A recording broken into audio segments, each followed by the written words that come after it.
إن الحمد لله نحمده ونستعينه ونستغفره ونعوذ بالله من شرور أنفسنا ومن سيئات أعمالنا من يهده الله فلا مضل له ومن يضلله فلا هادي له ونشهد أن لا إله إلا الله وحده لا شريك له ونشهد أن سيدنا وحبيبنا وطبيب قلوبنا محمدا عبده ورسوله الذي أرسل رسوله بالحق بشيرا ونذيرا وداعيا إلى الله بإذنه وسراجا منيرا أما بعد فقد قال الله تعالى في كلامه المجيد وفي فرقانه الحميد أعوذ بالله من الشيطان الرجيم بسم الله الرحمن الرحيم إذا زلزلت الأرض زلزالها وقال الله تعالى في شان حبيبي ومحبوبي إن الله وملائكته يصلون على النبي يا أيها الذين آمنوا صلوا عليه وسلموا تسليما اللهم صل على سيدنا مولانا محمد وعلى آل سيدنا مولانا محمد بلغ العلا بكماله كشف الدجى بجماله حسنت جميع خصاله صلوا عليه وعليه ঐতিহ্যবাহী আদ্রা মধ্যমপাড়া বাইতুল আমান জামে মসজিদের উদ্যোগে তাফসিরুল কোরআন মাহফিলের সম্মানিত সভাপতি বরেণ্য আলেমে দ্বীন জনাব হাফেজ মাওলানা মুনিরুজ্জামান সাহেব, প্রধান শিক্ষক খিলাবাজার আল মদিনা মডেল মাদ্রাসা, খতিব আদ্রা মধ্যমপাড়া বাইতুল আমান জামে মসজিদ। আমি মাহফিলের পোস্টার দেখার পরে আমার কাছে অনেক ভালো লাগছে। আমার মাহফিলের বয়সে আমি কখনো দেখিনি যে মসজিদের খতিব সাহেবকে মাহফিলের সভাপতি করতে। আসলে আলেমদের সভাপতি আলেমরাই হওয়ার যোগ্য, ঠিক কিনা? এই জন্য আমরা শুকরিয়া আদায় করি বলে আলহামদুলিল্লাহ। আল্লাহ হাফেজ মাওলানা মুনিরুজ্জামান সাহেবের সকল খেদমত যেন কবুল করে, সবাই বলে আমিন। আজকের মাহফিলের প্রধান অতিথি জনাব মোহাম্মদ তাজুল ইসলাম মজুমদার, চেয়ারম্যান আদ্রা উত্তর ইউনিয়ন পরিষদ। আজকের মাহফিলের সম্মানিত প্রধান মুফাসসির জনাব হজরত মাওলানা আব্দুল মালিক আশরাফি সাহেব, খতিব যুক্তিখোলা বাজার কেন্দ্রীয় জামে মসজিদ লালমাই কুমিল্লা। আজকের মাহফিলের বিশেষ মুফাসসির আমাদের সবার পরিচিত, আমাদের আদ্রা গ্রামের নয়, শুধু আদ্রা ইউনিয়ন তথা নাঙ্গলকোট থানার গর্ব, যিনি অতি অল্প সময়ের মধ্যে ইনশাআল্লাহ ডক্টরেট শেষ করতে যাচ্ছেন, আমাদের সবার পরিচিত ঐতিহ্যবাহী বোলাইন কেন্দ্রীয় জামে মসজিদের সম্মানিত খতিব, লাকসাম ফুলগাঁও ফাজিল ডিগ্রি মাদ্রাসার আরবি প্রভাষক জনাব হজরত মাওলানা মাসুম বিন নোমান সাহেব, আল্লাহ প্রিয় ভাইয়ের হায়াতের মধ্যে বরকত দান করুক, সবাই বলে আমিন। প্রিয় ভাইয়ের দ্বীনি খেদমতকে আল্লাহ যেন কবুল করে নেয়, সবাই বলে আমিন। আমার পূর্বেই কথা বলেছেন জনাব মাওলানা মুজাম্মিল হোসাইন, খতিব গোরকাটা জামে মসজিদ, নাঙ্গলকোট, কুমিল্লা। অত্যন্ত চমৎকার কথা বলেছে। আল্লাহ যেন তার ইলমে বরকত দান করে, সবাই বলে আমিন। আমরা শুরুতে মহামনিবের শুকরিয়া আদায় করেছি, যিনি আমাদেরকে অত্যন্ত মোহাব্বত করে সুস্থ রেখে খারাপ অশ্লীল কাজ থেকে হেফাজত করে, দুনিয়াবি কাজ থেকে বিরত রাখে, চায়ের আড্ডা থেকে, টেলিভিশনের আড্ডা থেকে হেফাজত করে এই বেহেশতের বাগানে এসে বসার সুযোগ করে দিয়েছে। সেজন্য মহামনিবের শুকরিয়া আদায় করি, সবাই বলে আলহামদুলিল্লাহ। আর একটু জোরে বলে আলহামদুলিল্লাহ। দরুদ ও সালাম মানবতার মুক্তির দিশারি সাইয়্যিদুল মুরসালিন খাতামান নবিয়্যিন, উম্মতের কান্ডারি দয়াল দরদি নবী, যে নবীজির শানে একবার দুরূদ শরীফ পড়লে আল্লাহ সুবহানাহু ওয়া তাআলা 10টি সগীরা গুনাহ মাফ করে দেয়, সবাই বলে সুবহানাল্লাহ। যে নবীজির শানে একবার দুরূদ শরীফ পড়লে আল্লাহ সুবহানাহু ওয়া তাআলা 10টি রহমত নাজিল করে। যে নবীজির শানে একবার দুরূদ শরীফ পড়লে আল্লাহ সুবহানাহু ওয়া তাআলা 10টি মর্যাদা বৃদ্ধি করে দেয়। আসুন সবাই মিলে একসাথে সেই নবীজির শানে দুরূদ শরীফ পড়ি, সাল্লাল্লাহু আলাইহি ওয়াসাল্লাম। আত্মার মাগফিরাত কামনা করেছি যারা যুগে যুগে ইসলামের জন্য নিজেদের জীবনকে বিলীন করে দিয়েছে। আমরা আরও দোয়া করেছি এই সমাজ থেকে তথা আমার মাইকের আওয়াজ যতটুকু যায়, অত্র এলাকার মধ্যে যত মর্দে গান এক যারা ইমান নিয়ে অন্ধকার কবরে শুয়ে আছে, আল্লাহ সুবহানাহু ওয়া তাআলা যেন তাদের কবরগুলোকে রাউদাতুম মির রিয়াদিল জান্নাহ হিসেবে কবুল আর মঞ্জুর করে, সবাই বলে আমিন। আমি দোয়া করেছি বিশেষ করে আমার নানার জন্য, আমার মামাদের জন্য। আমাদের পিছনে আমার নানা শুয়ে আছে, আল্লাহ যেন আমার নানার কবরকে জান্নাতের বাগিচা বানায় দেয়, সবাই বলে আমিন। আল্লাহ যেন নানার অতীত জীবনের সকল গুনাহ মাফ করে দেয়, সবাই বলে আমিন। প্রিয় ভাইয়েরা, আমি খুতবার শুরুতে কোরআনুল কারীমের 99 নম্বর সূরা জিলজালের প্রথম আয়াতে কারিমা তিলাওয়াত করেছি। আলোচনা করার মতো কোনো ইলম, কোনো যোগ্যতা কিছুই আমার মাঝে নাই। সুবহানাকা লা ইলমা লানা ইল্লা মা আল্লামতানা ইন্নাকা আনতাল আলিমুল হাকিম। সমস্ত ইলমের মালিক হচ্ছেন আল্লাহ। সমস্ত ইলমের মালিক কে? আল্লাহ সুবহানাহু ওয়া তাআলা যদি দয়া করে আর আপনারা যদি দোয়া করেন তাহলে দুই একটি কথা বলার জন্য চেষ্টা করব। আমা তাওফিক ইল্লা বিল্লাহ, সবাই বলে আমিন। প্রিয় ভাইয়েরা, আমরা এখানে যারা উপস্থিত হয়েছি আমরা সবাই ইমানদার, ঠিক না? ইমান আনতে হলে অনেকগুলো শর্ত রয়েছে। ইমানের মৌলিক শর্ত হচ্ছে 7টা। কয়টা? এর মধ্যে 1 নাম্বার হচ্ছে এই কথা বিশ্বাস করতে হবে যে আমাদেরকে পুনরায় বিচার দিবসে উপস্থিত হতে হবে। এই পৃথিবী শেষ নয়। এখানে কি শেষ? এখানে শেষ নয়। আমরা এই দুনিয়ার জীবন ছেড়ে আলমে বরজাখে যাব। আলমে বরজাখের পরে আমাদেরকে হাসরের ময়দানে উপস্থিত হতে হবে। সেখান থেকে ফয়সালা হবে, কেউ যাবে জান্নাতে, কেউ যাবে জাহান্নামে। আমরা কি জান্নাতে যেতে চাই না জাহান্নামে? আমরা সবাই জান্নাতে যেতে চাই। তবে আফসোসের বিষয় হচ্ছে জান্নাতে যেতে হলে যা যা করার দরকার এর মাঝে অধিকাংশ কাজ আমাদের মাঝে নাই, ঠিক কি না? প্রিয় ভাইরা, যে কথাটা বলতেছিলাম, তাহলে আমাদেরকে এই কথা বিশ্বাস করতে হবে যে আমরা একদিন হাসরের ময়দানে উপস্থিত হব, যেখানে দুনিয়ার সকল আমল নামার হিসাব করা হবে, ঠিক কি না? আমরা এই কথাটা প্রতিদিন, প্রতি ওয়াক্তে, প্রতি রাকাতে আল্লাহকে জানিয়ে দেই, মালিক ইয়াউমিদ্দিন, যে আল্লাহ আপনি হচ্ছেন বিচার দিবসের মালিক। তাহলে আমরা বিচার দিবস বিশ্বাস করি কি করি না? আমাদের সবাইকে বিচার দিবসে উপস্থিত হতে হবে। আমি আপনি ভালো মন্দ যা কর্ম করি প্রতিটি কর্মের হিসাব ওইখানে আল্লাহর কাছে জাররা জাররা করে দিতে হবে। এক কদমও লড়া যাবে না, ঠিক কিনা বলেন? এতটুকু কি বিশ্বাস হয় প্রিয় ভাইয়েরা? তাহলে যে আমরা যে বিচার দিবসে উপস্থিত হব, দুনিয়ার সিস্টেম অনুযায়ী দুনিয়াতে যখন বিচার হয়, বিচারের মধ্যে বাদী বিবাদী থাকে, তার পাশে সাক্ষীও থাকে, আছে কি নাই? সাক্ষী আছে কি নাই? বিচারের মধ্যে যদি সাক্ষীকে ডাকা হয় তাহলে বিচার করতে সহজ হয়ে যায়।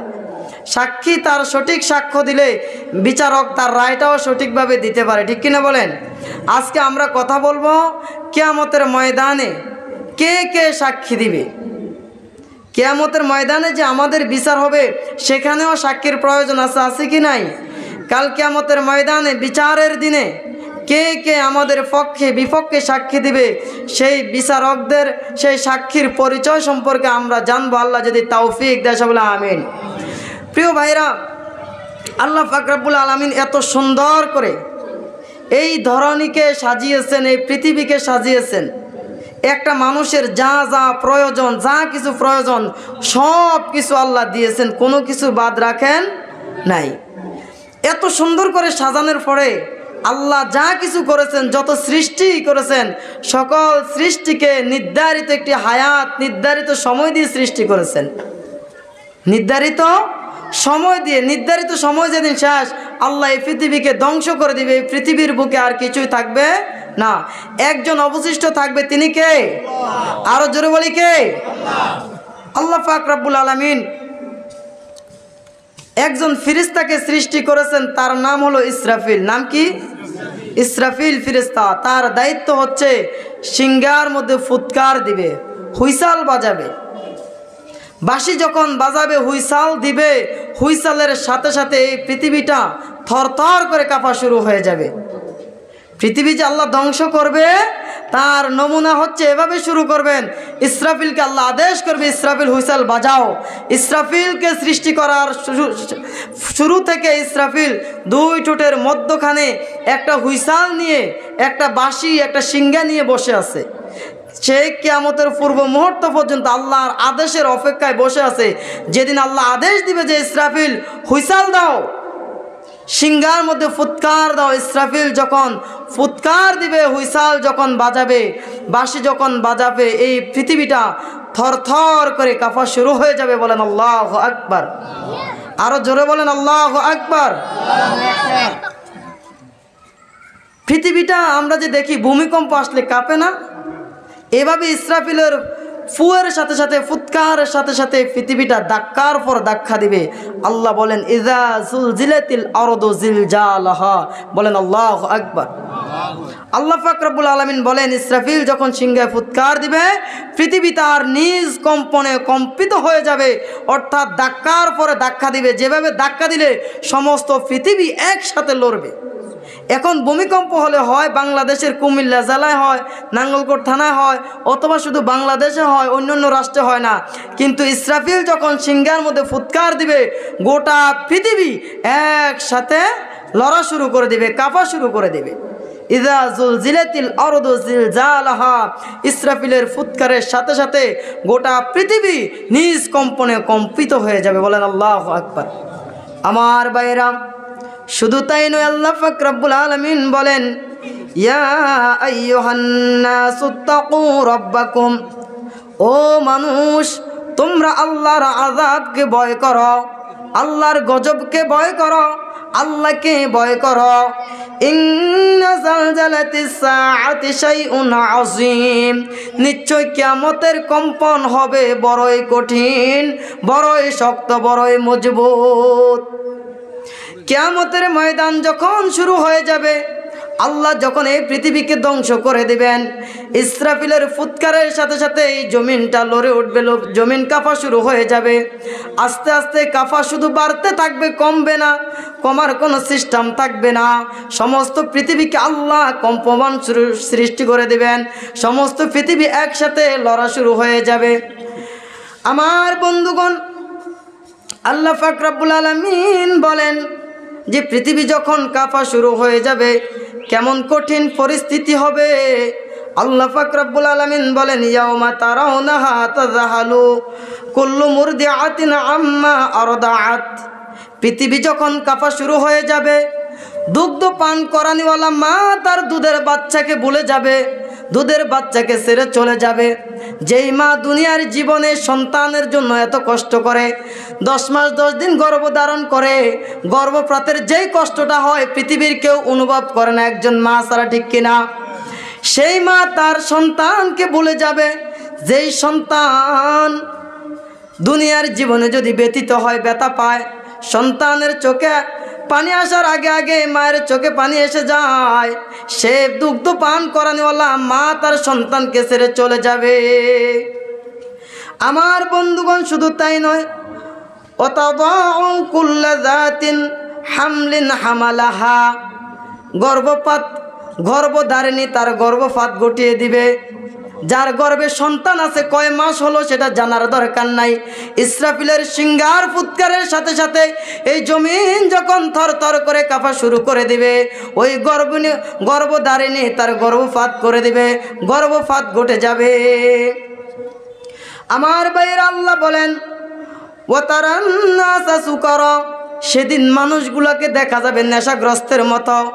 একটা মানুষ যখন নেশা দ্রব্য পান করে, মাদক যখন সেবন করে, তার চোখগুলো লাল হয়ে যায়, চুলগুলো উস্কু খুস্কু হয়ে যায়, দেখতে তাকে পাগলের মতো লাগে।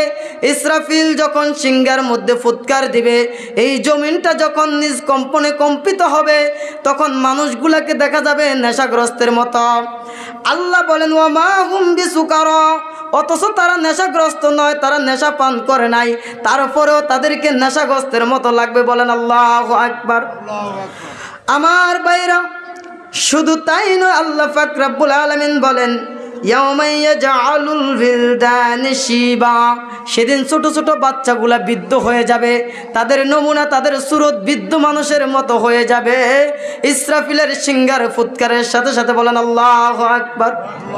আমার বন্ধুগণ, শুধু তাই নয়, ইসরাফিল যখন সিংহায় ফুৎকার দিবে, এই জমিনটা যখন থরথর করে কাঁপবে, আল্লাহ বলেন ইয়াউমা ইয়াকুনুন নাসু কাল ফারাশিল মাবসুস, এই দুনিয়াতে যত মানুষ থাকবে তখন মানুষগুলা ছিটকায়া পড়বে, টপকায়া লাফায়া লাফায়া পড়তে থাকবে। এই যে লাইটের আলোর মধ্যে যেভাবে আলো পেয়ে পোকাগুলা লাইটের মধ্যে লাফায়া লাফায়া পড়ে, ইসরাফিলের ফুৎকারের সাথে সাথে এই জমিন যখন থরথর করে কাঁপা শুরু করে দিবে, মানুষগুলো তখন লাফায়া লাফায়া পড়তে থাকবে। বলেন আল্লাহু আকবার। আল্লাহ পাক রব্বুল আলামিন বলেন ইযাস সামাউ ফাতারাত, ইসরাফিলের সিংহার ফুৎকারের সাথে সাথে আসমান ফেটে যাবে, আসমানের অনেকগুলো দরজা হয়ে যাবে, আসমান ফেটে খণ্ড বিখণ্ড হয়ে যাবে। ওয়া ইযাল কাওয়াকিবু ইনতাসারাত, আসমানের মধ্যে যে তারকারাজিগুলো দেখা যায়, ইসরাফিলের সিংহার ফুৎকারের সাথে সাথে আসমান বিদীর্ণ হয়ে মেঘের বৃষ্টির ফোঁটার মতো, বৃষ্টির ফোঁটা যেভাবে টপ টপ করে জমিনের মধ্যে পড়ে, আসমানের ওই তারকারাজিগুলা টপ টপ করে জমিনের মধ্যে পড়তে থাকবে। বলেন আল্লাহু আকবার। আমার ভাইরা, আল্লাহ পাক রব্বুল আলামিন বলেন সেদিন মানুষ আল্লাহর নবীকে জিজ্ঞেস করবে ইয়াসআলুনাকা আনিল জিবাল, ওগো নবী, যখন কিয়ামত শুরু হয়ে যাবে, ইসরাফিল যখন সিংহার মধ্যে ফুৎকার দিবে, যখন জমিনটা থরথর করে কাঁপবে, তখন এই বিশাল পাহাড়গুলা কোথায় যাবে? পাহাড় সম্পর্কে আমাদেরকে জানিয়ে দেন। বলেন আল্লাহু আকবার। আমরা যে জমিনের মধ্যে আছি, এই জমিনটা হচ্ছে ভাসমান। জমিনটা কি? ভাসমান। এটা এভাবে এভাবে লড়তো। আল্লাহ পাক রব্বুল আলামিন ফেরেক স্বরূপ, আমরা যেই কিছু লড়লে কাঠের মধ্যে বিনারি মারি না, এই আল্লাহ পাক রব্বুল আলামিন বিনারি স্বরূপ, জলই বা ফেরাক যেটাই বলি আর কি, ওই ফেরাক স্বরূপ আল্লাহ পাহাড়কে সৃষ্টি করেছেন। বলেন সুবহানাল্লাহ। যাতে পৃথিবীটা না কাঁপে, পৃথিবীটা যাতে না লড়ে। এখন আল্লাহ যে ইসরাফিলকে যখন আদেশ করবেন, ইসরাফিলের সিংহার ফুৎকারের সাথে সাথে জমিন যখন কম্পমান সৃষ্টি হয়ে যাবে, মানুষ এই দৃশ্যে এই কথাগুলো শুনে আল্লাহ নবীকে প্রশ্ন করে ইয়াসআলুনাকা আনিল জিবাল, ওগো নবী, এই পাহাড়গুলো কোথায় যাবে তখন? আমার ভাইয়েরা, আজকে আমরা বিশাল উঁচু উঁচু পাহাড় দেখি, অনেক ফুট উপরে, শত শত হাজার ফুট উপরে উঁচা পাহাড় দেখি। কাল কিয়ামতের ময়দানে ইসরাফিল যখন সিংহার মধ্যে ফুৎকার দিবে, আল্লাহর নবীকে আল্লাহ জানিয়ে দিয়েছেন ফাকুল ইয়ানসিফুহা রব্বি নাসফা, সেদিন এই পাহাড়গুলো উড়তে থাকবে, পাহাড়গুলো দুলাকণার মতো, তুলার মতো, মরিচিকার মতো হাওয়ার মধ্যে ভাসতে থাকবে। কুল্লু মান আলাইহা ফান, সেদিন আর কিছু অবশিষ্ট থাকবে না, সব কিছু ধ্বংস হয়ে যাবে। বলেন আল্লাহু আকবার। সব কিছু ধ্বংস হয়ে যাবে ইসরাফিলের সিংহার ফুৎকারের সাথে সাথে।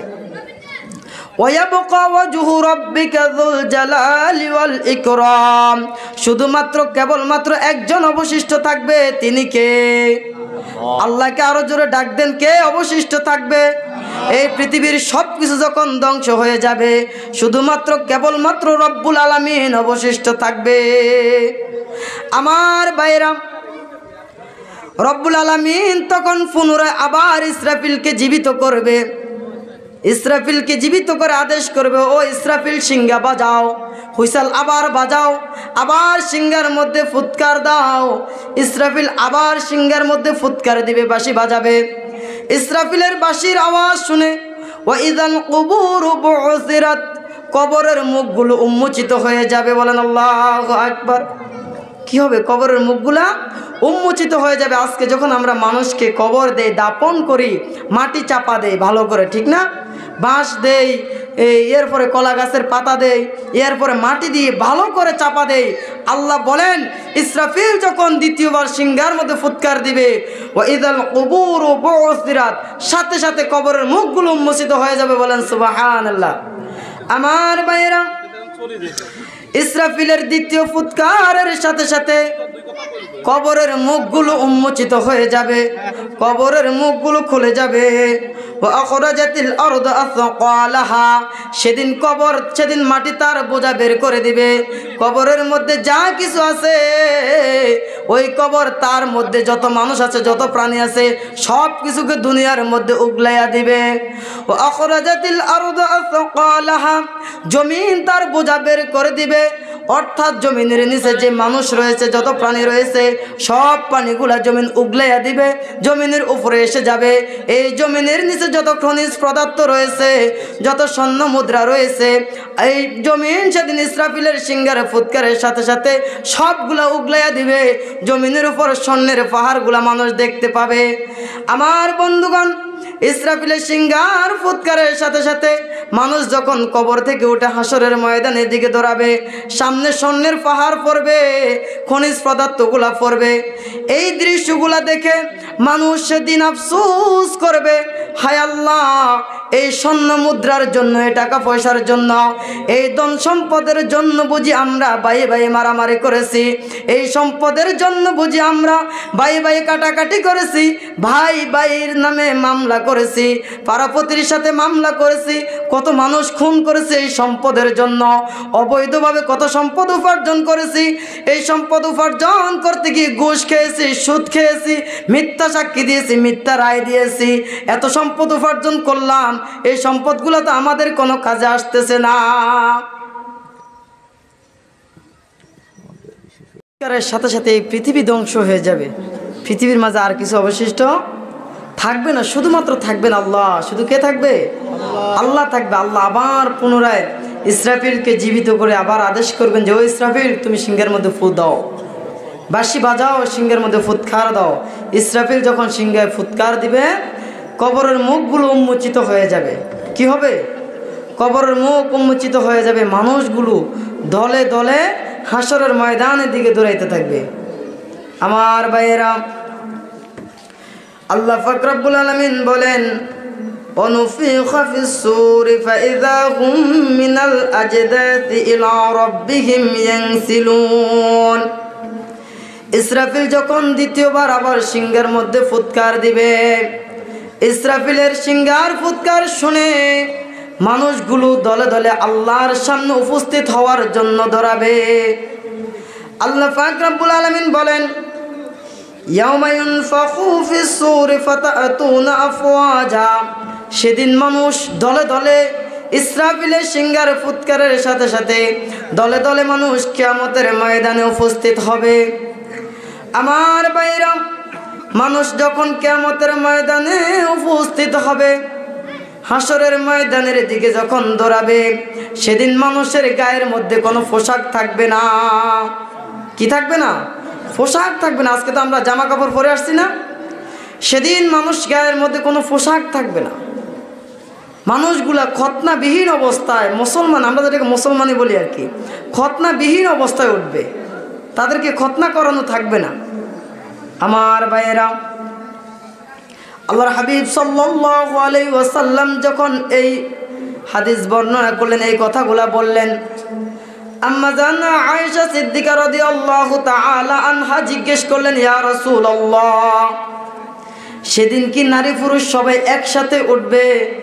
একজন কি আরেকজনের দিকে তাকাবে না? মানুষের কি সেদিন লজ্জা হবে না?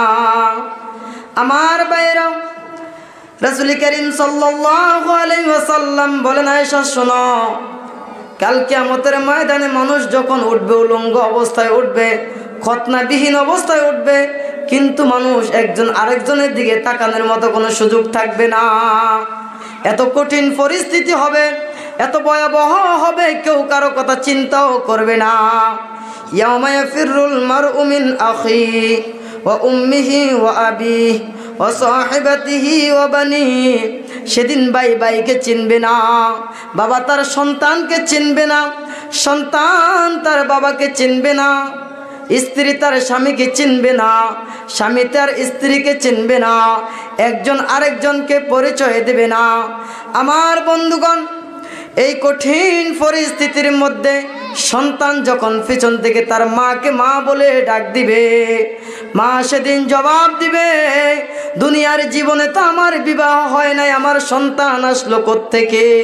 যেই মা 10 মাস 10 দিন আমাকে আপনাকে গর্ভধারণ করলো, যেই মা সন্তান ব্যতীত হলে সন্তানের চোখে পানি আসার আগে আগে যে মায়ের চোখে পানি এসে যায়, সেদিন সে মাও আমাদেরকে বলে যাবে, মা বলবে, দুনিয়ার জীবনে আমার বিবাহ হয় নাই, আমার সন্তান কোত্থেকে আসলো?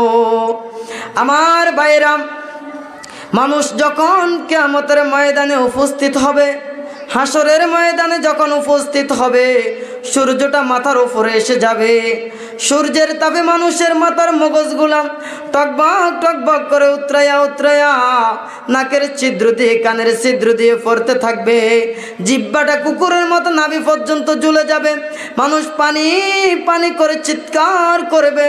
কিয়ামতের ময়দানে খুঁজে কোথাও পানি পাওয়া যাবে না, শুধুমাত্র কেবলমাত্র এক জায়গায় পানি পাওয়া যাবে, সেটা হচ্ছে হাউজে কাউসারের পানি। বলেন সুবহানাল্লাহ। মানুষ হাউজে কাউসার পান করার জন্য দৌড়াবে। আল্লাহর হাবিব সাল্লাল্লাহু আলাইহি ওয়াসাল্লাম উম্মতকে সেদিন হাউজে কাউসার পান করাবেন। আমার ভাইরা, মানুষ যখন দলে দলে হাউজে কাউসার পান করার জন্য যখন যাবে, আল্লাহ পাক রব্বুল আলামিন এমন কিছু মানুষ থাকবে যাদের সামনে আল্লাহ পর্দা দিয়ে দিবেন। বলেন নাউজুবিল্লাহ। তাদের সামনে পর্দা পড়ে যাবে, তারা আর হাউজে কাউসার পান করতে পারবে না, নবীজির সাথে তাদের সাক্ষাৎ হবে না। আমার ভাইরা, সেদিন আল্লাহর নবী ডাক দিবে, গো আল্লাহ, এরা তো আমার উম্মত, এদেরকে কেন আপনি তাড়িয়ে দিলেন, কেন আলাদা করে দিলেন আমার থেকে? আল্লাহ পাক রব্বুল আলামিন বলবেন, ইয়া রাসূলুল্লাহ, ওগো নবী, এরা আপনি যখন দুনিয়া থেকে চলে আসছেন, আপনি যে সুন্নাহ রেখে আসলেন, ওই সুন্নাহকে বাদ দিয়ে তারা বিদআত সৃষ্টি করেছিল, সমাজের মধ্যে নিজের মন গড়া মত দিয়ে ইসলামকে পরিচালনা করেছিল।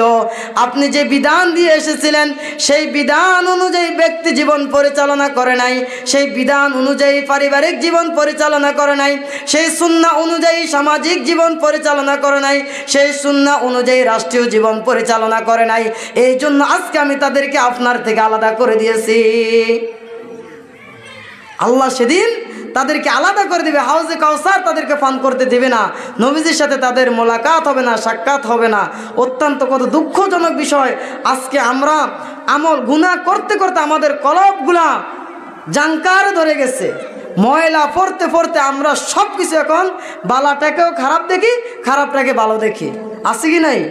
আমরা সবাই জানি সুদ খাওয়া হারাম। সুদ খাওয়াকে হালাল না হারাম? ঘুষ খাওয়া হালাল না হারাম? তাহলে আমরা কেন সুদ খাইতেছি, কেন ঘুষ খাইতেছি, কেন মিথ্যা বলা হারাম, তারপর কেন মিথ্যা বলি? একমাত্র এগুলা বলার কারণ হচ্ছে সমাজে অন্যায় কাজ দেখার পরেও আমরা কেন প্রতিবাদ করি না? এর কারণ হলো গুনাহ করতে করতে এই কলবের মধ্যে দাগ পড়ে গেছে। এখন ভালোটা আর ভালো লাগে না, মন্দটাই আমাদের কাছে ভালো লাগে। আমার ভাইয়েরা, সেদিন ওই লোকগুলো আর হাউজে কাউসার পান করতে পারবে না। সূর্যের তাপে মানুষ পাগল পাগল হয়ে যাবে। সেদিন মানুষ তাদের সুপারিশ করার জন্য একজন লোক খুঁজবে। সবাই সিদ্ধান্ত করবে, চলো আমরা আদম আলাইহিস সালাতু ওয়াস সালামের কাছে যাই। আমার ভাইয়েরা, মানুষ দলে দলে আদম নবীর কাছে যাবে, গিয়ে প্রশংসা করবে আনতা আবুল বাশার, আপনি তো সমস্ত মানুষের বাবা। খলাকাল্লাহু বিয়াদিহি, আল্লাহ পাক রব্বুল আলামিন আপনাকে নিজ হাতে সৃষ্টি করেছেন। ওয়া নাফাখা ফীকা মির রূহি, আল্লাহ আপনার মধ্যে রূহ ফুৎকার করে দিয়েছেন। ওয়া আমারাল মালাইকাতা ফাসাজাদু লাকা, ফেরেশতাদেরকে আদেশ করলেন আপনাকে সিজদা করার জন্য। আপনি আজকে আমাদের জন্য আল্লাহর কাছে একটু সুপারিশ করুন। আমার বন্ধুগণ, লম্বা ঘটনা যে আদম নবী সেদিন সুপারিশ করবে না, বলবি ইযহাব ইলা নূহ আলাইহিস সালাতু ওয়াস সালাম, তোমরা নূহের কাছে চলে যাও। সবাই নূহ আলাইহিস সালাতু ওয়াস সালামের কাছে চলে যাবে। সেদিন নূহ আলাইহিস সালামও সুপারিশ করবে না, বলবি ইযহাবু ইলা ইব্রাহিম খলিলুল্লাহ, তোমরা ইব্রাহিম খলিলুল্লাহর কাছে চলে যাও। মানুষ ইব্রাহিম নবীর কাছে যাবে, ইব্রাহিম নবীও সুপারিশ না করে বলবে ইযহাবু ইলা মূসা আলাইহিস সালাতু ওয়াস সালাম, মূসা আলাইহিস সালামও বলবে ইযহাব ইলা ঈসা ইবনে মারইয়াম, তোমরা ঈসা ইবনে মারইয়ামের কাছে চলে যাও। ঈসা ইবনে মারইয়াম বলবে ইযহাবু ইলা মুহাম্মাদুর রাসূলুল্লাহ সাল্লাল্লাহু আলাইহি ওয়াসাল্লাম। মানুষ আল্লাহর নবীর কাছে যাবে, আল্লাহর নবী সেদিন সিজদায় পড়ে কাঁদবে, রব্বি হাবলি উম্মতি, রব্বি হাবলি উম্মতি। আমার ভাইরা, আল্লাহ পাক রব্বুল আলামিন নবীকে ডাক দিবেন, ওগো নবী আপনি মাথা তুলুন, আপনার উম্মতের জন্য আপনি সুপারিশ করুন, আপনার সুপারিশ আজকে কবুল করা হবে। বলেন সুবহানাল্লাহ। আমার ভাইরা, আল্লাহ আদেশ করলেন নবী আপনি মাথা তুলুন, আপনার উম্মতের জন্য সুপারিশ করুন। আমার বন্ধুগণ, এখন উম্মত কারা? উম্মত কারা? আজকে সমাজে যারা ফিতনা সৃষ্টি করে, সুন্নাহকে বাদ দিয়ে যারা এই সমাজের মধ্যে বেদাতকে প্রতিষ্ঠা করতে চায়, তারা নিজেদেরকে সুন্নি বলে দাবি করে। আসলে প্রকৃতপক্ষে তারা সুন্নি নয়, আল্লাহর নবীর উম্মত, আল্লাহর নবীর অনুসারী তারা নয়। তারাই অনুসারী যারা নবীর রেখে যাওয়া সুন্নতকে মজবুতভাবে আঁকড়ে ধরেছে, বেদাতকে সমাজে প্রতিষ্ঠা করে নাই, বেদাতকে সমাজে প্রচলন করে নাই। আছে কি নাই? আজকে যদি বেদাত না করা হয়, ইমামের ইমামতি থাকে না। অনেক ইমাম ভয়ে সমাজকে মেনটেন করতে পারে না, বেদাত করতেছে, কিছুই করার নাই, কারণ সমাজ মধ্যে বিশৃঙ্খল হবে, এজন্য কৌশলে এড়ানোর জন্য চেষ্টা করে। বেদাত আছে কি নাই? আমি আর বিস্তারিত বলবো না, খতিব সাহেব অত্যন্ত যোগ্য মানুষ, জুমার আলোচনায় বেদাত সম্পর্কে আলোচনা করে দেবে। যারা বেদাত সৃষ্টি করে, কাল কিয়ামতের ময়দানে তারা নবীজির সুপারিশ পাবে না, হাউজে কাউসার তাদের নসিব হবে না। আমরা কি নবীজির সুপারিশ চাই কি চাই না? চাই কি চাই না? নবীজির সুপারিশ ব্যতীত কেউ জান্নাতে ঢুকতে পারবে না। নবীজির সুপারিশ যদি পেতে হয়, অবশ্যই অবশ্যই আমাদেরকে কি করতে হবে? আল্লাহর নবীর সুন্নাহ অনুযায়ী নিজের ব্যক্তি জীবন, পারিবারিক জীবন, সামাজিক জীবন, রাষ্ট্রীয় জীবনকে পরিচালনা করতে হবে। তারপরে গিয়ে নবীজির সুপারিশ পাওয়া যাবে। মুখে মুখে আশিকে রাসূল হলাম, মুখে মুখে নবীজির উম্মত বলে নিজেকে দাবি করলাম, কোনোদিন নবীজির সুপারিশ পাওয়া সম্ভব হবে না। এই জন্য কী করতে হবে? নবীজির উম্মত হতে হবে, আগে নিজেকে উম্মত করে গঠন করতে হবে। প্রিয় ভাইরা, মানুষ নবীজির সুপারিশের মধ্য দিয়ে বিচার কার্য শুরু হয়ে যাবে। আমরা শুরুতেই যে কথাটা বলছিলাম যে বিচার কার্য করতে হলে সাক্ষ্যের প্রয়োজন আছে কি নাই? আমার বন্ধুগণ, কাল কিয়ামতের ময়দানে আমার আপনার পক্ষে বিপক্ষে অনেক সাক্ষী থাকবে। সময় স্বল্পতার কারণে সকল সাক্ষীর পরিচয় বলা যাচ্ছে না, কয়েকটা সাক্ষীর পরিচয় বলি। তার মধ্যে একটা হচ্ছে নবীজি নিজেই সাক্ষী দিবেন। কে সাক্ষী দিবে? যেই নবীজি উম্মতের জন্য সুপারিশ করবে, সেই নবী উম্মতের জন্য সাক্ষী হবে। আল্লাহু আকবার। আল্লাহ পাক রব্বুল আলামিন বলেন, ফাকাইফা ইযা জি'না মিন কুল্লি উম্মাতিন বিশাহিদিন ওয়া জি'না বিকা আলা হাউলাই শাহিদা। যে আল্লাহ পাক রব্বুল আলামিন প্রত্যেক উম্মতের পক্ষ থেকে একজন সাক্ষী নিবে, আর সমস্ত সাক্ষীর সাক্ষী হবে আমার আপনার নবী মুহাম্মদ রাসূলুল্লাহ সাল্লাল্লাহু আলাইহি ওয়াসাল্লাম। প্রিয় ভাইরা, এখন যদি নবীজি আমার আপনার বিরুদ্ধে বলে যে আল্লাহ সে তো আমাকে দুনিয়াতে মানে নাই, আমার আনুগত্য করে নাই, তাহলে ও পরিস্থিতিটা আমাদের কেমন হবে বলেন? কত ভয়াবহ হবে। আমার ভাইয়েরা, এক নাম্বার সাক্ষী নবীরাই সাক্ষী দিবে তাদের উম্মতের বিরুদ্ধে, নবীরাই তাদের উম্মতের পক্ষে বিপক্ষে সাক্ষী দিবে। দ্বিতীয় নাম্বার সাক্ষী হবে এই জমিন। দ্বিতীয় নাম্বার সাক্ষী কে? আমার বন্ধুগণ, আল্লাহ পাক রব্বুল আলামিন বলেন, ইয়াউমা ইযিন তুহাদ্দিসু আখবারাহা, বিআন্না রাব্বাকা আওহা লাহা। আল্লাহ পাক রব্বুল আলামিন কিয়ামতের ময়দানে জমিনকে আদেশ করবেন, ও জমিন, তোমার বুকের মধ্যে আমার বান্দাগণ কি কি কর্ম করত সবগুলো তুমি আজকে প্রকাশ করে দাও। আমার ভাইরা, জমিন সেদিন পরপর করে জাররা জাররা করে সমস্ত কিছু বর্ণনা করে দেবে। আমি আপনি কতটুকু ভালো আমল করলাম, কতটুকু খারাপ আমল করলাম, দিনের আলোতে কত করলাম, রাতের অন্ধকারে যা করলাম, প্রকাশ্যে যা করলাম, গোপনে যা করলাম। প্রকাশ্যে আমি হাজী সাহেব, গোপনে আমি মুনাফিক, প্রকাশ্যে আমি ভালো মানুষ, গোপনে আমি সকলকর, এরকম লোক আছে কি নাই? আমার বাইরে সেদিন জমিন পরপর করে সব কিছু আল্লাহর সামনে বর্ণনা করে দিবে। এবার যদি মন চায় গুনাহ করেন, কোথায় গিয়ে গুনাহ করবেন বলেন? জায়গা আছে গুনাহ করার? কোথাও নাই, কোথাও কোনো জায়গা নাই। আপনি যেখানে যাবেন সেই জায়গাটাই আপনার আমার বিরুদ্ধে আল্লাহর দরবারে সাক্ষী হয়ে যাবে। আমার বন্ধুগণ, হযরত লোকমান আলাইহিস সালাতু ওয়াস সালাম তার সন্তানদেরকে নসিহত করতে গিয়ে বলেন, ইয়া বুনাইয়া, ও আমার সন্তান, ইন্নাহা ইন তাকু মিসকালা হাববাতিন মিন খরদালিন, কোনো কিছু যদি একটা সরিষার দানা পরিমাণ হয়, একটা সরিষার দানা পরিমাণ যদি ভালো কাজ হয় অথবা মন্দ কাজ হয়, ফাতাকুন ফি সখরাতিন, সেটা যদি একটা পাথরের ভিতরে থাকে, আও ফিস সামাওয়াতি, অথবা আসমানে থাকে, আও ফিল আরদি, অথবা জমিনে থাকে, ইয়াতি বিহাল্লাহ, কাল কিয়ামতের ময়দান আল্লাহ পাক রব্বুল আলামিন সেটাও হাজির করবে। আমার বন্ধুগণ, আপনি কোথায় গিয়ে গুনাহ করবেন, কোথায় গিয়ে অপরাধ করবেন, পাথরের ভিতরে ঢোকেন, সেখানেও আমার আপনার আমল নামাগুলা লেখার জন্য ফেরেশতা হাজির। আপনি আসমানে যান, জমিনের নিচে ঢুকেন, যেখানে যান, যা কিছু করেন, ইয়াতি বিহাল্লাহ, আল্লাহ পাক রব্বুল আলামিন সব কিছুকে উপস্থিত করে ফেলবে। আমার বন্ধুগণ, আজকে যে আমি আপনি গোপনে গোপনে খারাপ কাজ করতেছি, গোপনে গোপনে নেকেট সিনেমা দেখতেছি, গোপনে গোপনে মানুষের মধ্যে সকলকুরি করতেছি, গোপনে গোপনে মুনাফিকি করতেছি, আমরা দিনের আলোতে এসে কত হাজী সাহেব, গাজী সাহেব, কত বালা মানুষ মসজিদে আগ কাতারে এসে নামাজ পড়ে, মসজিদ থেকে বের হয়ে ইমাম সাহেবের গীবত করে, এরকম লোক আছে কি নাই? আপনি যা কিছু করেন কাল কিয়ামতের ময়দানে সেটা উপস্থিত করা হবে। আজকে যদিও মানুষ ভয়ে আপনাকে কিছু বলে না, আপনার সামনে আপনাকে সম্মান করে, আপনাকে ভয়ে কিছু বলে না, কাল কিয়ামতের ময়দানে কিন্তু মানুষের আর ভয় থাকবে না। সেদিন রব্বুল আলামিন সমস্ত অপরাধ, সমস্ত নেক আমল, সমস্ত ভালো কাজ, সমস্ত মন্দ কাজ সব কিছু আল্লাহ উপস্থিত করে আপনাকে আমাকে দেখাবেন।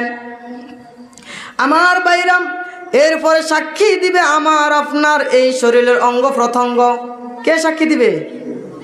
এতক্ষণ নবীজি সাক্ষী দিলেন, জমিন সাক্ষী দিলেন, এবার সাক্ষী হবে আমার আপনার এই হাত পাগুলা, অঙ্গ প্রত্যঙ্গগুলা সাক্ষী দিবে। প্রিয় ভাইরা, দুনিয়ার জীবনে আমরা মিথ্যা কথা বলি কি বলি না? একটু জোরে বলেন। মিথ্যা সাক্ষী দেয় কি দেয় না? টাকা খাই মিথ্যা সাক্ষী দেয় এরকম লোক আছে না নাই? একটু জোরে বলেন। আমার ভাইরা, যারা দুনিয়ার জীবনে মিথ্যা কথা বলে অভ্যস্ত, দুনিয়ার জীবনে যারা মিথ্যা কথা বলে, কাল কিয়ামতের ময়দানে আল্লাহ পাক রব্বুল আলামিন যখন তার আমলনামাগুলো হাতে দিবে, ইকরা কিতাবাকা কাফা বিনাফসিকাল ইয়াউমা আলাইকা হাসিবা, পড়ো তোমার আমলনামা, আজকে তোমার আমলনামাগুলো হিসাব করার জন্য তুমি নিজেই যথেষ্ট। বান্দা তার আমলনামা দেখে অবাক হয়ে যাবে, বলবে আল্লাহ, এত গুনাহ তো আমি করি নাই। কি বলবে? আমি তো হাজী সাহেব ছিলাম, আমি তো গাজী সাহেব ছিলাম, 5 ওয়াক্ত মসজিদে নামাজ আদায় করতাম, মাদ্রাসায় মুক্তবে ইমাম সাহেবের বেতন দিতাম, মসজিদে দান করতাম, আমি তো এত অপরাধ করি নাই, এত গুনাহ কাজ করি নাই। আমার আমলনামার মধ্যে গুনাহগুলা কোত্থেকে আসলো? সে দুনিয়াতে যে মিথ্যা কথা বলতো, আল্লাহর সামনে গিয়েও মিথ্যা কথা বলবে, বলে নাউজুবিল্লাহ। আমার ভাইরা, আল্লাহ পাক রব্বুল আলামিন সূরা ইয়াসিনের 65 নম্বর আয়াতের মধ্যে বলেন, আল ইয়াউমা নাখতিমু আলা আফওয়াহিহিম, আজ আমি তোমার জবানকে বন্ধ করে দেব। আজ মিথ্যা কথা বলার মতো কোনো সুযোগ নাই। দুনিয়ার জীবনে বহু মিথ্যা কথা বলেছো, আজ আমি তোমার জবানকে স্টাবলার করে দেব, জবান বন্ধ করে দেব, তোমার জবান দিয়ে কথা বলার আর কোনো সুযোগ নাই। আল-ইয়াওমা নাখতিমু আলা আফওয়াহিহিম ওয়া তুকাল্লিমুনা আইদিহিম, মানুষের জবান যখন বন্ধ হয়ে যাবে আল্লাহ হাতকে আদেশ করবে, হাত সেদিন সাক্ষী দিবে। এই হাত দ্বারা টেবিলের নিচে দিয়ে কত ঘুষ নিয়েছি, টেবিলের উপর দিয়ে কত ঘুষ নিয়েছি, অবৈধ ফাইলের মধ্যে এই হাত দ্বারা কতটা সিগনেচার করেছি, এই হাত দ্বারা অবৈধভাবে কত মানুষকে থাপ্পড় মেরেছি, সকল কিছুই হাত ফর ফর করে আমার আপনার আল্লাহর কাছে সাক্ষী দিয়ে দিবে। ওয়াতাশহাদু আরজুলুহুম বিমা কানু ইয়াকসিবুন, আর এই পাগুলা আল্লাহর দরবারে সাক্ষী দিবে আমি আপনি যেই গুনাহ যে অপরাধগুলা করেছিলাম। শুধু তাই নয়, আল্লাহ পাক রব্বুল আলামিন বলেন হাত্তা ইযা মা জাউহা শাহিদা আলাইহিম সামউহুম ওয়া আবসারুহুম ওয়া জুলুদুহুম, সেদিন তাদের কান সাক্ষী দিবে, তাদের চক্ষু সাক্ষী দিবে, তাদের শরীরের চামড়াগুলোও সাক্ষী দিবে। জমিন সাক্ষী দিল, নবীজি সাক্ষী দিল, আমাদের হাত সাক্ষী দিল, পাও সাক্ষী দিল, এবার সাক্ষী দিবে কে? একটু জোরে বলেন, আরো জোরে বলেন। কান সাক্ষী দিবে, এই চোখ সাক্ষী দিবে, সর্বশেষ সাক্ষী দিবে আমার আপনার এই চামড়াগুলা। আমার ভাইয়েরা, আজকে দুনিয়ার জীবনে যে হারাম খেয়ে হারামের অর্থ খেয়ে, হারামের অর্থ উপার্জন করে খেয়ে খেয়ে যেই শরীরকে সতেজ করেছি, মোটা করেছি, কাল কিয়ামতের ময়দানে এই শরীরের অঙ্গ প্রত্যঙ্গগুলো আল্লাহর দরবারে আপনার আমার বিরুদ্ধে সাক্ষী দিবে, এই শরীরের চামড়াগুলা সাক্ষী দিবে। আমার ভাইয়েরা, সেদিন মানুষ তার শরীরের চামড়াকে জিজ্ঞেস করবে, অকালু লিজুলুদিহিম লিমা শাহিদতুম আলাইনা। আল্লাহ যখন শরীরে চামড়াগুলো আল্লাহর দরবারে সাক্ষী দিবে, চামড়াকে মানুষ জিজ্ঞেস করবে, ও চামড়া আমার বিরুদ্ধে কেন সাক্ষী দিলি বল? আমি দুনিয়ার জীবনে কত দামি দামি সাবান ব্যবহার করেছি তোরে পরিষ্কার করার জন্য, কত দামি দামি তৈল ব্যবহার করেছি, কত ভালো ভালো পারফিউম ব্যবহার করেছি সুগন্ধ বের হওয়ার জন্য, আজকে তুই কেন আমার বিরুদ্ধে সাক্ষী দিলি? আমার ভাইরা, সেদিন চামড়া বলবে, অকালু আনতাকানাল্লাহুল্লাযী আনতাকা কুল্লা শাইইন ওয়া হুয়া খালাকাকুম আউওয়ালা মাররাতিন ওয়া ইলাইহি তুরজাউন। আল্লাহ পাক রব্বুল আলামিন সমস্ত বস্তুকে যেভাবে জবান দিয়েছেন, আমাকেও জবান দিয়েছেন তোমার বিরুদ্ধে সাক্ষী দেওয়ার জন্য, এই জন্য আমি তোমার বিরুদ্ধে সাক্ষী হয়ে গেলাম। বলেন, এবার একটু গভীর মনোযোগ দিয়ে চিন্তা করেন আমার ভাইয়েরা, বাবারা, যে একটু গভীর মনোযোগ দিয়ে চিন্তা করেন কার জন্য এগুলো করতেছি আমরা? বলেন, কাকে খাওয়ানোর জন্য আজকে আমরা ঘুষ খাচ্ছি, সুদ খাচ্ছি, মিথ্যা বলে সম্পদ উপার্জন করছি, জোর করে অন্যের সম্পদ দখল করতে আসি, কার জন্য করি বলেন? আপনার সন্তানও আপনার কাছে নাই, আছে? সন্তান আছে? কিয়ামতের ময়দানে থাকবে? সন্তান বাবাকে দেখে দৌড়ে পালাই যাবে, মা পালাবে, বাবা পালাবে, আত্মীয় স্বজন যে স্ত্রীকে আজকে এত মোহাব্বত করে, মোহাব্বতের স্ত্রী পালায় যাবে, নিজের আপন কন্যা বাবাকে দেখে দৌড়ে পালিয়ে যাবে। বলেন, তাহলে কার জন্য ঘুষ খাই আমরা?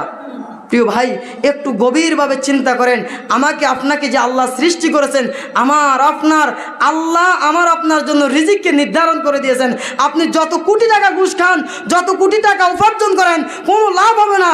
যতটুকু নির্ধারিত আছে ওই নির্ধারিত চেয়ে এক লোকমাও বেশি খাইতে পারবেন না, এক লোকমাও বেশি খাওয়ার কোনো সুযোগ থাকবে না।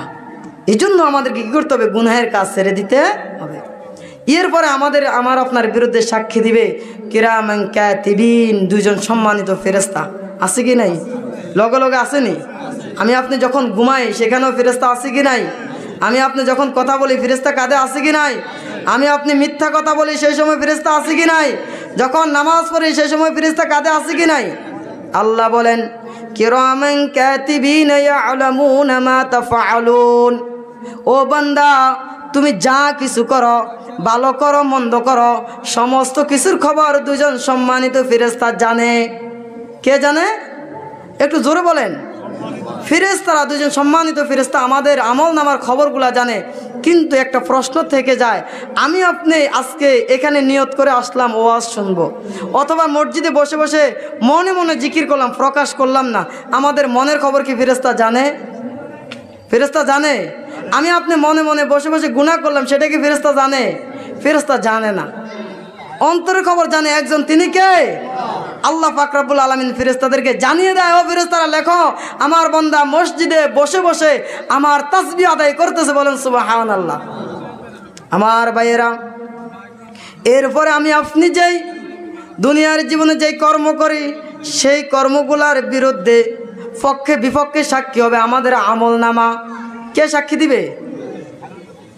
আল্লাহ পাক রব্বুল আলামিন সেদিন আমার আপনার হাতের মধ্যে আমলনামাগুলা ধরিয়ে দিয়ে বলবেন, ইকরা কিতাবাকা কাফা বিনাফসিকা আল-ইয়াওমা আলাইকা হাসিবা। পড়ো তোমার আমলনামা। আজকে তুমি তোমার আমলনামা হিসাব করার জন্য তুমি নিজেই যথেষ্ট। দুনিয়ার জীবনে ক্ষুদ্র ব্যবসায়ী সম্পদ হিসাব করার জন্য হিসাব রক্ষকের প্রয়োজন হয়। আমি আপনার জন্ম থেকে শুরু করে মৃত্যু পর্যন্ত যতটা কাজ করেছি, যতটা কথা বলেছি, যা কিছু করেছি সমস্ত কিছুর হিসাব নিজেকেই করতে হবে। আল্লাহ নিজেকেই হিসাব করার জন্য দিয়ে দিবেন। فأما من أوتي كتابه بيمينه فسوف يحاسب حسابا يسيرا। এমন কিছু মানুষ থাকবে যাদের আমলনামাগুলো ডান হাতের মধ্যে দেওয়া হবে, তাদের হিসাবগুলো আল্লাহ পাক রব্বুল আলামিন সহজ করে দিবে, বলেন সুবহানাল্লাহ। আবার এমন কিছু মানুষ থাকবে وأما من أوتي كتابه بشماله, এমন কিছু মানুষ থাকবে যাদের আমলনামাগুলো আল্লাহ পাক রব্বুল আলামিন তাদের বাম হাতে দিবে।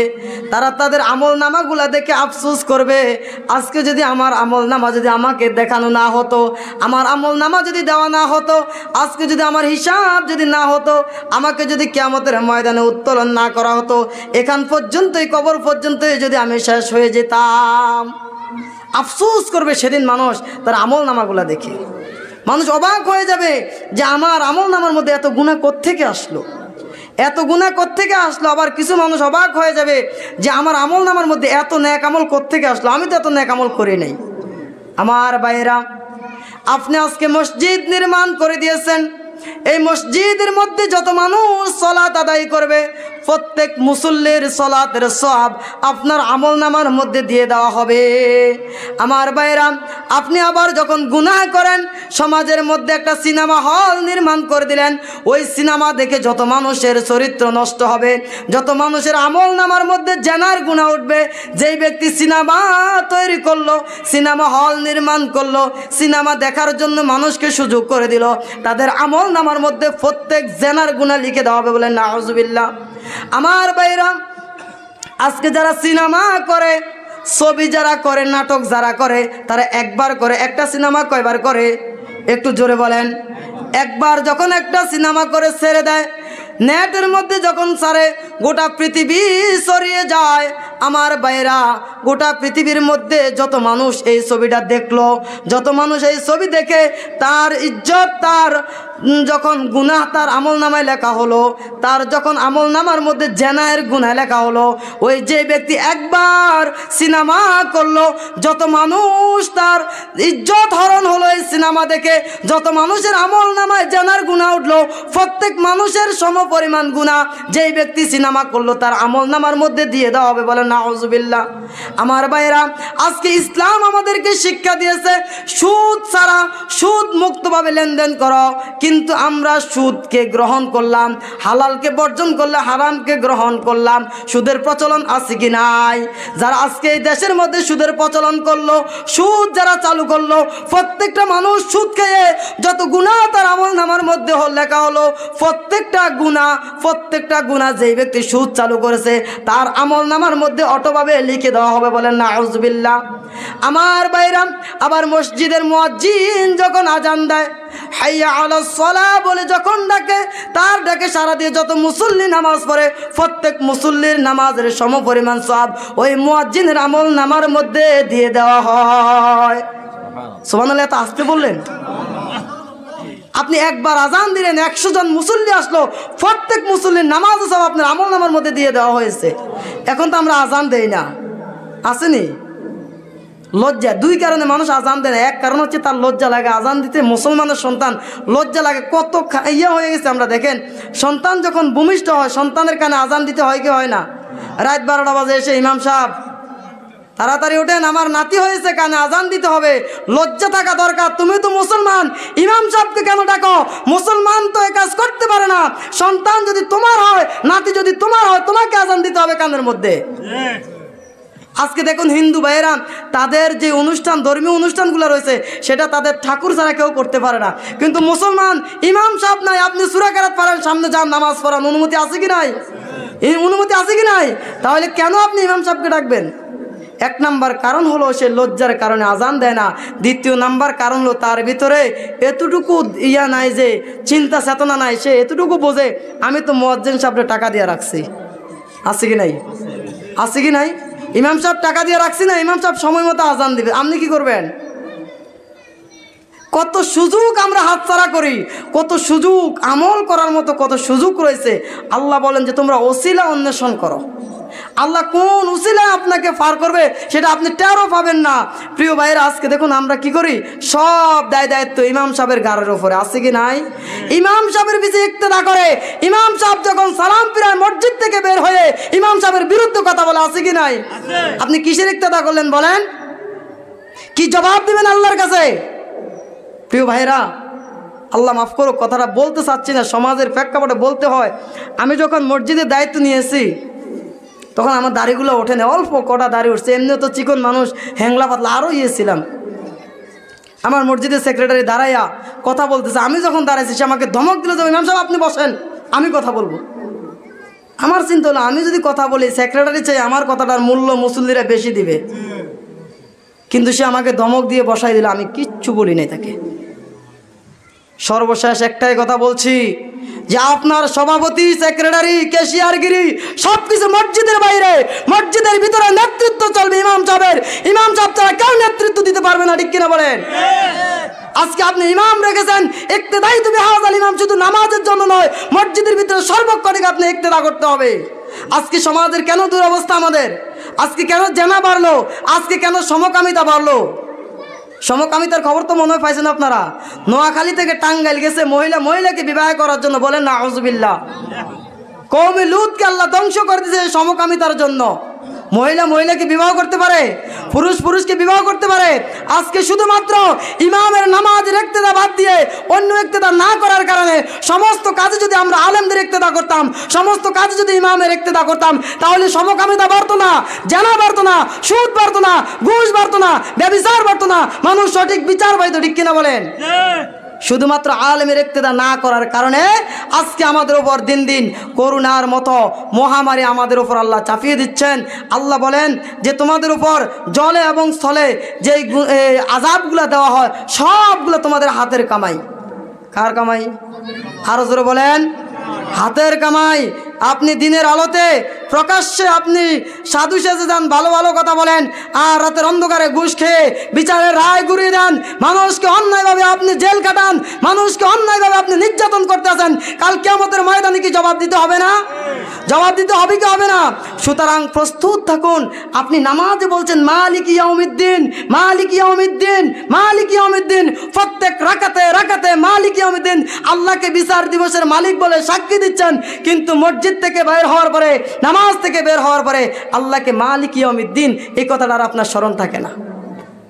প্রিয় ভাইয়েরা, আল্লাহ বলছেন ইন্নাস সালাতা তানহা আনিল ফাহশাই ওয়াল মুনকার। সময় কি শেষ? আচ্ছা, একটু কথা বলে আমি শেষ করতেছি। আল্লাহ কি বলছেন? ইন্নাস সালাতা তানহা আনিল ফাহশাই ওয়াল মুনকার, নিশ্চয়ই সালাত মানুষদেরকে খারাপ অশ্লীল কাজ থেকে বিরত রাখে। কে বলছেন? একটু জোরে বলেন, কে বলছেন এটা? আল্লাহর কথার মধ্যে ভুল আছে? আরো জোরে বলেন, লা রাইবা ফিহি। আল্লাহর কথার মধ্যে, আল্লাহর কোরআনের মধ্যে কোনো ভুল নেই, কোনো সন্দেহ নাই। কেউ যদি সন্দেহ করে তার ঈমান শেষ। এখন ভাইরা, আল্লাহ বললেন যে নামাজ মানুষদেরকে খারাপ অশ্লীল কাজ থেকে বিরত রাখে, কিন্তু আমরা দেখি আমাদের সমাজের চিত্র ভিন্ন। মসজিদ থেকে বাইরে হয়ে মিথ্যা কথা বলে, মসজিদ থেকে বাইরে হয়ে ইমাম সাহেবের গীবত করে, মসজিদ থেকে বাইরে হয়ে সুদ খায়, মসজিদ থেকে বাইরে হয়ে ঘুষ খায়, মসজিদ থেকে বাইরে হয়ে গালিগালাজ করে। আছে কি নাই? মসজিদে এখন মারামারি শুরু হয়ে গেছে, আছে কি নাই? মসজিদের ভিতরেও এখন মারামারি আছে, মসজিদের ভিতরে এখন গালিগালাজ আছে, আছে কি নাই? তাহলে বুঝতে হবে যে আমাদের নামাজ আল্লাহর দরবার পর্যন্ত যায় নাই, যেখানে সেজদা দিয়েছে সেখান পর্যন্ত সীমাবদ্ধ রয়ে গেছে।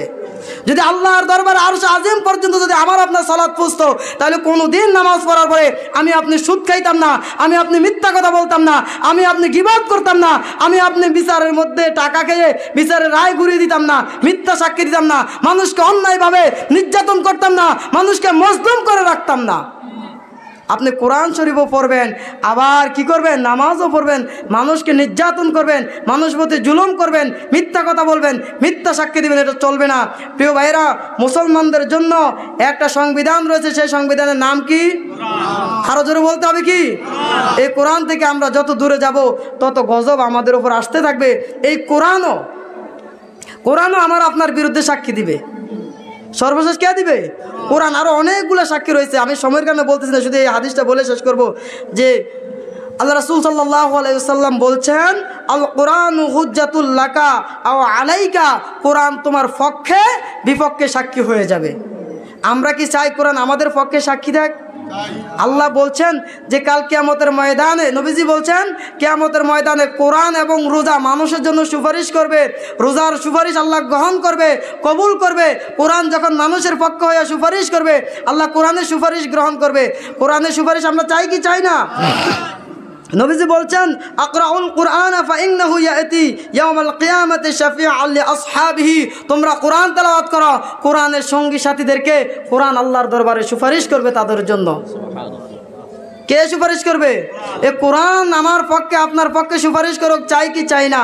চাইতে হবে। প্রিয় ভাইরা, আরেকটা কথা, সেই কথাটা হচ্ছে কবরের মধ্যে প্রশ্ন কয়টা হবে? আরো জোরে বলেন। আমি বলবো কবরের মধ্যে মৌলিক প্রশ্ন 3টা, আরো অতিরিক্ত একটি প্রশ্ন করা হবে।